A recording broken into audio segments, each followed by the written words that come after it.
Use and limitation of N95 filtering respirators. When is the use of an N95 appropriate? The N95 filtering facepiece can be used for respiratory protection against particulates. Particulates can be found in many environments in EGUSD. Examples of such areas would be agricultural science facilities, lab settings, wood or metal working shops, and possibly our health offices as well. California Code of Regulations, Title 8, Section 5144. Cal-OSHA's Respiratory Protection Regulation. There are 3 guidelines we must meet to stay compliant. Medical screening to determine if the employee is physically able to wear a respirator. Annual fit test to determine if the respirator fits properly on the employee's face. Annual training on the selection, use, storage, and limitations of the respirator.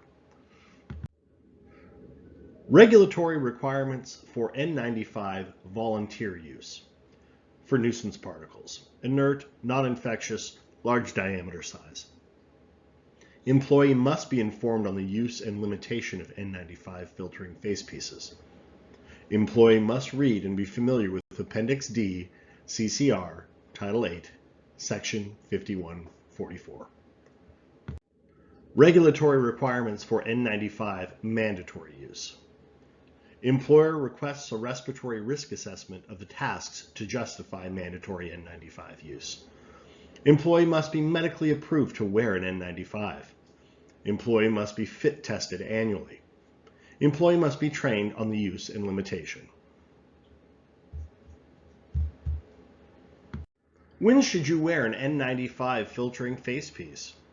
When working in areas that particles are produced from the process, but not to be worn when working with oil aerosols, gases, vapors, asbestos, and sandblasting.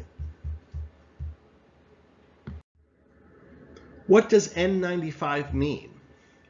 The N stands for respirator filters that can be used when no oil is present in the contaminants.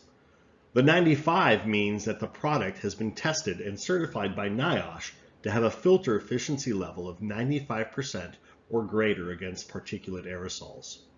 NIOSH stands for National Institute for Occupational Safety and Health. Donning of N95 filtering facepiece. Step 1.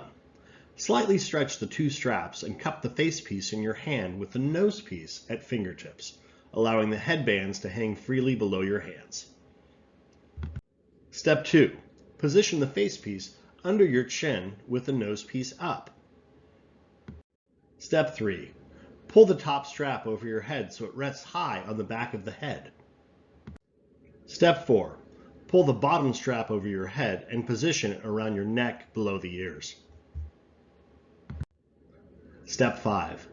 Using 2 hands, mold the nose piece to the shape of your nose by pushing it inward while moving fingertips down both sides of the nose piece.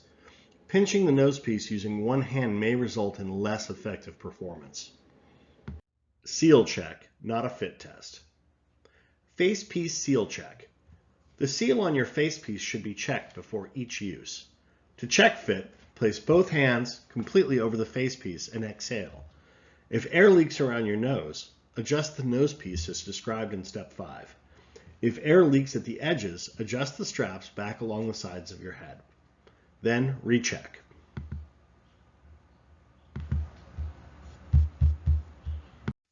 Fit test requirement.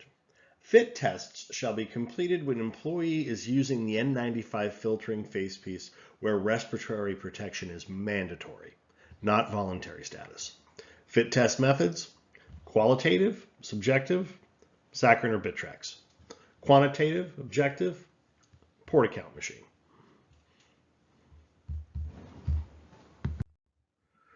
Facepiece effectiveness. The N95 filtering facepiece is only effective when the seal around your nose and mouth is tight. If you cannot achieve proper fit, consult your supervisor.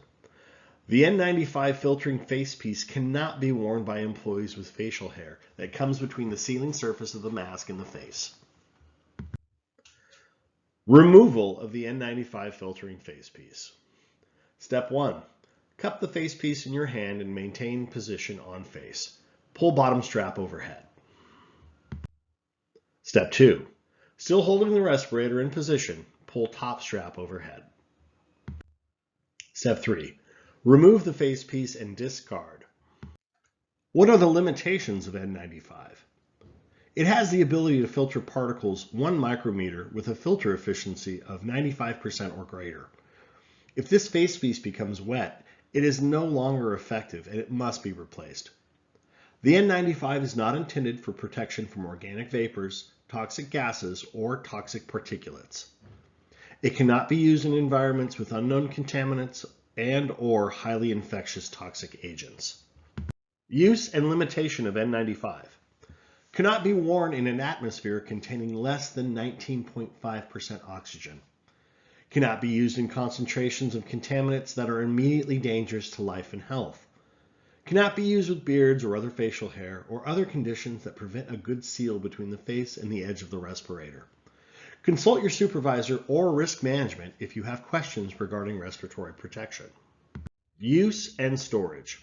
If the facepiece becomes damaged, soiled, or breathing becomes difficult, leave the contaminated area and dispose of it. If you are reusing the facepiece for intermittent duration, store it in a sealed plastic bag between each use. Do not leave it hanging by the straps out in the open for dust to settle in the mask. Avoid leaving the container open when removing the facepiece from the original package. Questions? Contact Risk Management at area code 916-686-7775 or email inquiries to riskman@egusd.net.